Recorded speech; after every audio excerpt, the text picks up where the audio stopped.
પ્રમુખ સ્વામી મહારાજ અને મહંત સ્વામી મહારાજ 1974થી આજ સુધી 21 વખત નોર્થ અમેરિકાની ભૂમિને પાવન કરી સૌના જીવનને સંસ્કાર, ચારિત્ર અને શ્રદ્ધાયુક્ત ઘડ્યું છે.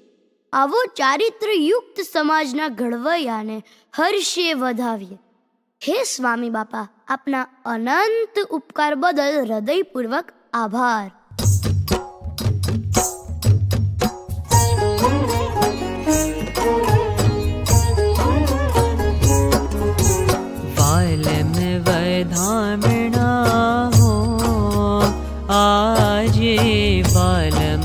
વધામણા હો સ્વામીને હર્ષે વધાવીએ. આનંદ વધામણા